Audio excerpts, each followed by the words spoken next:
If you're a fairly new Excel user, you've probably used and searched through the ribbon entirely using your mouse. With this lesson, I'm going to introduce you to some alternative approaches to working with the ribbon that can help you identify items within the ribbon while reducing your reliance on the mouse itself.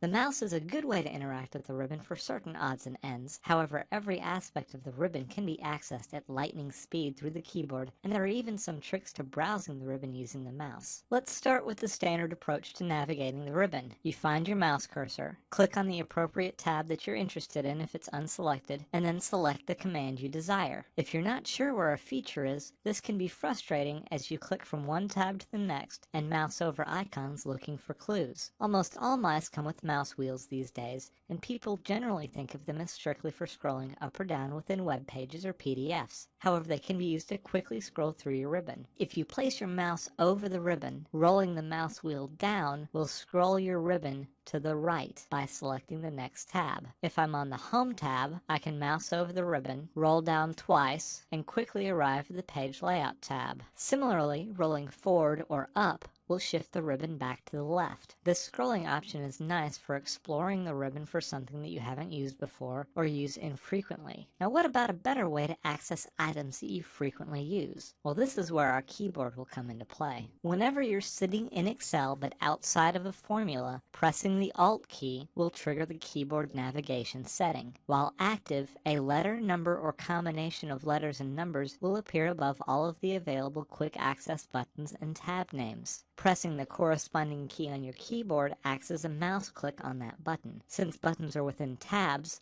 the buttons will not become highlighted until you select a tab. So after having pressed Alt, if I then press A for the Data tab, I can see a listing of all of the buttons that I can trigger on the Data tab with another few key presses. You'll quickly notice that many buttons have two letters associated with them. For example, each of the Get and Transform buttons has a two-letter combination that begins with P. If you press P, then the only options that match your keystroke will remain active. Now, what if I don't want the Data tab? Well, you can go backwards a step by pressing the Escape key. Pressing the Escape key undoes your most recent key state change in the navigation scheme. This means that with the Alt-A-P example, pressing Escape undoes both the P and the A, since the P was only a partial entry. Learning certain combinations for buttons that you use frequently can make you much faster and more efficient in Excel, but there's still more that we can do with the keyboard in the ribbon. Pressing the Alt key does not restrict you to pressing letters and numbers to navigate the ribbon. After pressing the Alt key, you can also navigate through the tabs using the arrow keys on your keyboard. If I start on the Data tab and press Alt, you can see the letters appear. Once I press the right arrow key, the letters disappear, and instead,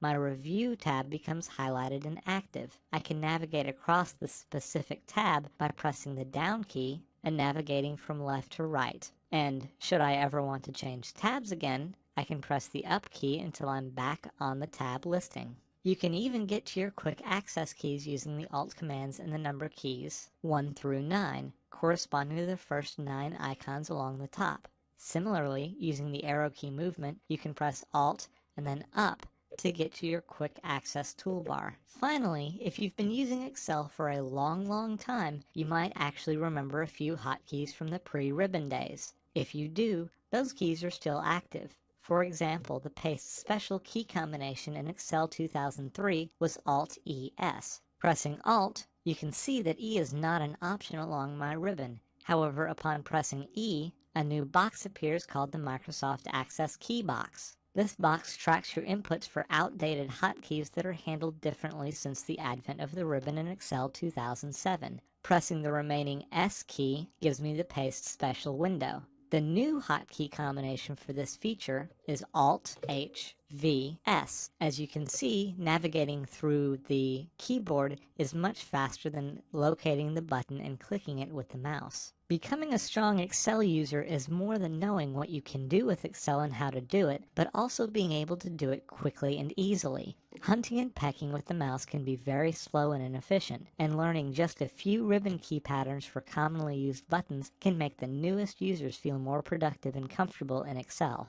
In our next lesson, we'll take the use of our keyboard into the Excel worksheets themselves and learn how to accurately navigate at high speeds without the use of a mouse.